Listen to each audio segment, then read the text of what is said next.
National Herald से जुड़े money laundering मामले में हेराल्ड हाउस सहित 16 जगहों पर छापेमारी की अगले ही दिन प्रवर्तन निदेशालय यानी ईडी ने बड़ी कार्रवाई करते हुए हेराल्ड हाउस स्थित यंग इंडिया के कार्यालय को सील कर दिया। साथ ही ईडी ने निर्देश दिया है कि एजेंसी की अनुमति के बिना परिसर न खोला जाए। इसके बाद कांग्रेस मुख्यालय और राहुल गांधी के आवास पर भी सुरक्षा कड़ी कर दी गई।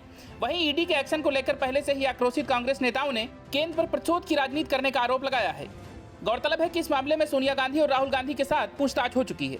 पूछताछ के दौरान सोनिया गांधी से ईडी ने सवाल किया था कि एजेएल के अधिग्रहण में 90 करोड़ रुपए के कर्ज का जिक्र क्यों नहीं है और डोटेक्स कंपनी की ओर से दिए गए 1 करोड़ रुपए का कर्ज किस रूप में लिया गया था। इसका जवाब देते हुए सोनिया ने कहा कि इन सब बातों की जानकारी उन्हें नहीं है, बल्कि मोतीलाल वोरा को थी। वहीं कांग्रेस का आरोप है कि पुलिस ने उनके हेडक्वार्टर सोनिया गांधी और राहुल गांधी के घर की घेराबंदी कर ली है। साथ ही कांग्रेस ने एक अलग राग छेड़ते हुए कहा कि यह घेराबंदी इसीलिए हुई है ताकि कांग्रेस महंगाई, जीएसटी सहित आदि मुद्दों पर 5 अगस्त को प्रधानमंत्री आवास और राष्ट्रपति आवास के बाहर प्रदर्शन न कर पाए। कांग्रेस के सभी बड़े नेता एक एक करके कांग्रेस मुख्यालय पहुंच रहे हैं। वहीं कांग्रेस की ओर से इस मुद्दे पर प्रेस कॉन्फ्रेंस करते हुए अभिषेक मनु सिंघवी ने कहा कि केंद्र सरकार चाहती है कि महंगाई की बात ना हो, भय का माहौल बनाया जा रहा है। उन्होंने कहा कि देश की सबसे पुरानी पार्टी कांग्रेस पार्टी के साथ आतंकी की तरह ट्रीट किया जा रहा है। जबकि ईडी की कार्रवाई के बाद कांग्रेस नेता अजय माकन ने कहा कि यह विनाशकाल है, विनाशकाल है विपरीत बुद्धि। बीजेपी हमें डराना चाहती है, लेकिन हम जनता के मुद्दों पर आवाज उठाते रहेंगे। उन्होंने कहा कि डीसीपी की तरफ से हमें चिट्ठी आई है और हमें प्रदर्शन करने की अनुमति देने से इनकार कर दिया गया। वहीं कांग्रेस प्रवक्ता जयराम रमेश ने कहा कि भाजपा प्रतिशोध और धमकी की राजनीति कर रही है और संसद में बहस से भाग रही है। गौरतलब है कि नेशनल हेराल्ड केस में सोनिया गांधी से 3 दिन में 12 घंटे सवाल हुए थे। 21 जुलाई को 3 घंटे, 26 जुलाई को 6 घंटे, 27 अगस्त को 3 घंटे ईडी ने उनसे पूछताछ की थी। इस दौरान उनसे 100 से ज्यादा सवाल किए गए। वहीं ईडी ने राहुल गांधी से भी जून में 5 दिनों में 50 घंटे से ज्यादा समय तक पूछताछ की थी। लेकिन खास बात यह है कि राहुल गांधी इस समय दिल्ली में नहीं हैं और कर्नाटक के दौरे पर हैं। वो आज रात दिल्ली लौटने वाले हैं। बता दें कि national Herald money laundering case को सबसे पहले बीजेपी नेता सुब्रमण्यम स्वामी ने 2012 में उठाया था। उन्होंने भी इस कार्रवाई पर कहा है कि मेरी ईडी से बात हुई है, मामले की जांच एकदम सही दिशा में चल रही है। नेशनल हेराल्ड केस में सोनिया राहुल जेल जाएंगे।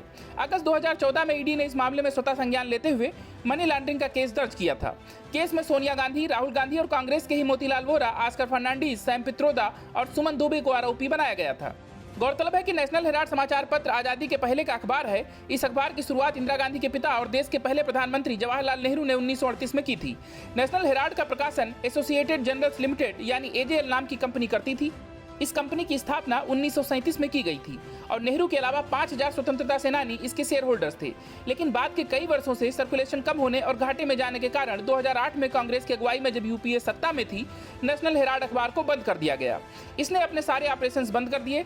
लेकिन दिल्ली, लखनऊ और मुंबई जैसे महानगरों में इसके पास अकूत संपत्ति थी। अखबार के पास 2000 करोड़ रुपए की संपत्ति होने का अंदाजा लगाया गया। राष्ट्रीय स्वतंत्रता संग्राम में भागीदारी की बड़ी बड़ी बातें करते हुए इसी की आड़ में कांग्रेस ने नेशनल हेराल्ड को पुनर्जीवित करने की ठानी। फिर सोनिया और राहुल ने पहले यंग इंडिया लिमिटेड नाम की कंपनी 5 लाख शेयर कैपिटल पर बनाई।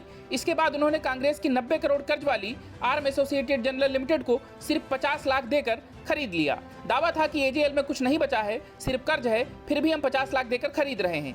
इस तरह एजेएल के ज्यादातर शेयर्स राहुल और सोनिया के हो गए।